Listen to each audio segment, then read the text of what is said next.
the modern world feels digital. You tap a screen and food arrives. You click a button and a package crosses an ocean. You swipe and money moves instantly. It feels like the global economy lives in the cloud. But the cloud is a lie. The real economy is physical. It is metal, fuel, concrete, ports, cranes, containers, insurance contracts, and crews working at 3 a.m. in harsh weather. It is a chain of moving objects, and the chain is only as strong as its narrowest link. Because the entire global system, your phone, your medicine, your groceries, your fuel, your clothes, your car parts, moves through a small number of corridors so concentrated that if one of them fails, the world doesn't slow down, it seizes. This is the world's trade switch, a route so central that you can freeze the global economy not by destroying cities, but by interrupting flow. Not by conquering territory, but by squeezing a choke point. And the terrifying part is that you don't need to close it completely. You only need to make the world believe it might close. Modern trade is built on confidence, predictable timing, and contracts that assume the route is open tomorrow. The moment that assumption breaks, price shock arrives faster than shortage. Markets panic before shelves empty. Companies reroute before ships stop. Governments react before the public understands why. A choke point is where geography forces global trade into a single file line. It can be a canal carved by engineers or a strait carved by nature. In either case, it concentrates essential goods into a narrow corridor, creating a bottleneck that becomes leverage. In history, empires fought for choke points because choke points decide who gets rich. In the modern era, choke points decide whether the world stays stable. Because global trade is a timing machine. Factories don't store 6 months of parts anymore. Retailers don't keep huge warehouses. Shipping companies don't operate with slack. Everything is optimized for speed, cost, and predictability. This efficiency made the world richer. It also made the world brittle. So when a choke point is disrupted, the damage spreads like a crack through glass. It doesn't stay local. It migrates through schedules, insurance, prices, and trust. People imagine a dramatic moment, a ship wedged sideways, a canal blocked, headlines screaming that trade has stopped.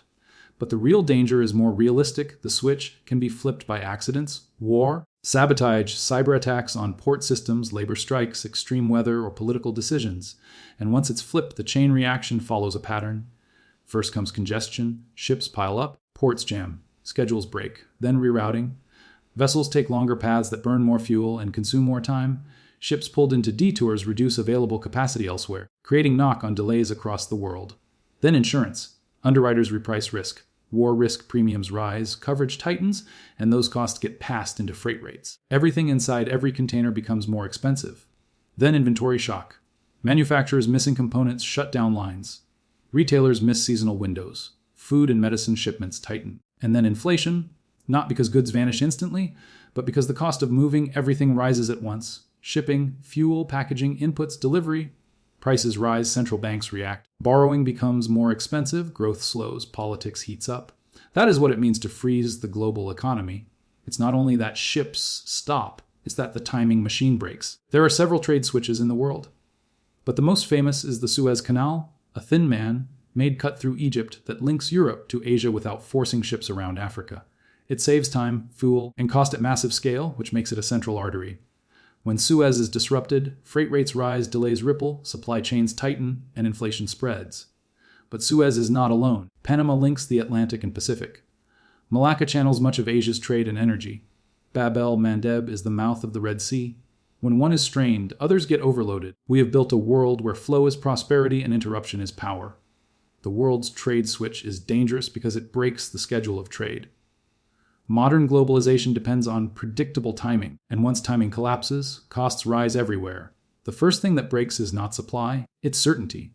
Using Suez as the core example, the system is built around a shortcut that collapses geography. Shipping contracts, fuel planning, vessel scheduling, port staffing, and warehouse turnover assume Suez works. So when it's disrupted, ships face a painful choice: wait in a queue, or reroute thousands of extra miles around Africa. Both choices are expensive. If ships wait, congestion builds at both ends.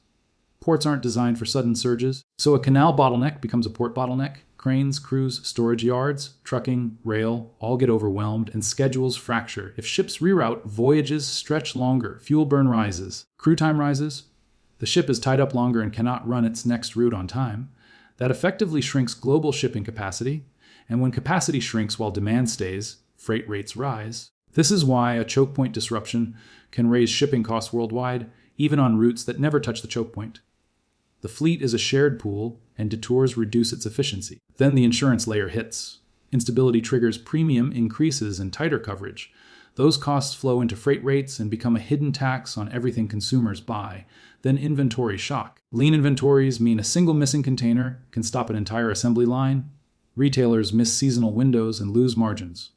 Food and medicine shipments become time-sensitive stress points, and regional shortages can appear even when global supply exists. Then behavior changes.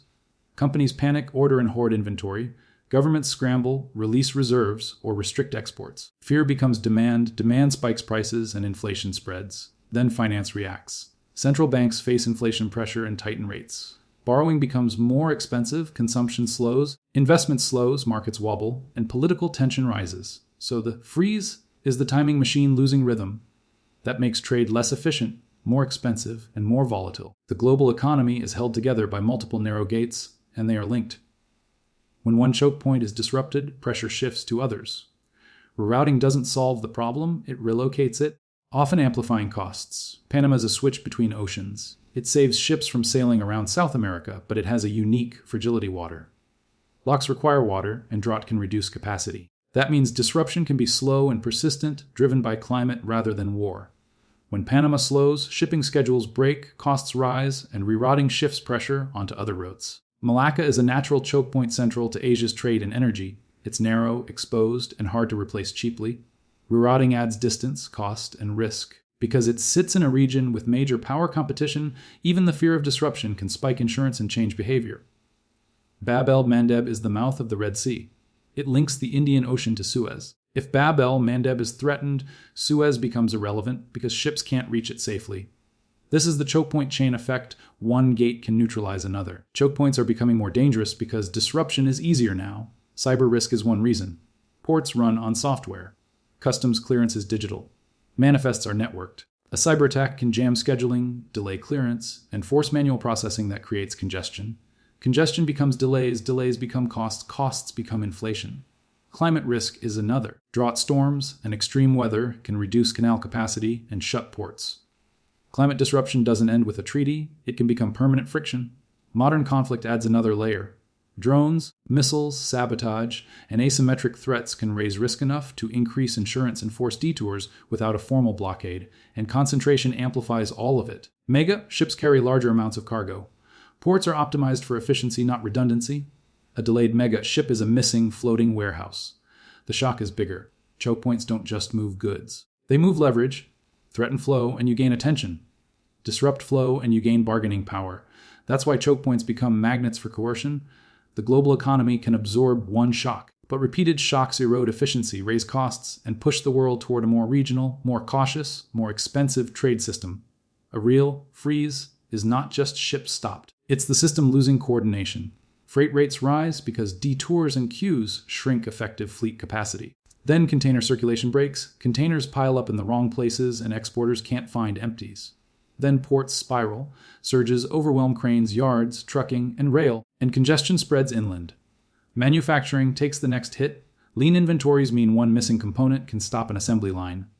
Complex products depend on dozens of countries, so disruption spreads across industries. Retail then suffers. Goods arrive late, seasonal windows close, margins collapse, and planning confidence breaks. Then inflation hits households through higher shipping costs, higher fuel costs, and localized scarcity. Inflation triggers central bank tightening. Borrowing costs rise, growth slows, markets wobble. Politics heats up. Governments respond with subsidies, price controls, and export restrictions. Some interventions help short-term, but can create black markets and distortions, extending the crisis. Then the system adapts, but the adaptation has a price. Companies add redundancy, more suppliers, more inventory, more buffers. That increases resilience and increases costs. Production shifts closer to markets or allies, raising costs but reducing dependency. Countries invest in bypass infrastructure, new rail links, ports, dry canals, and strategic corridors, projects that take years and trigger geopolitical competition. Security hardens navies patrol, ports add surveillance, cyber defense becomes mandatory, and shipping becomes more militarized. Trade becomes security. The long-term result is regionalization. The world becomes less efficient but less fragile, with trade blocs trying to secure key goods at home or within allied networks. The core lesson is that concentrated flow is power. The world economy depends on narrow gates remaining open and safe every day. When those gates are stable, globalization feels like magic. When those gates are unstable, globalization feels like panic. The world's trade switch isn't only one route. It's the fact that we built a system where prosperity depends on a few choke points. And in an era of cheap disruption, cyber, drones, sabotage, extreme weather, the ability to threaten flow becomes leverage. That is why the route that can freeze the global economy is so dangerous. It reminds us that prosperity is not only created by innovation and finance. Prosperity is created by flow. And when flow is threatened, everything starts to wobble.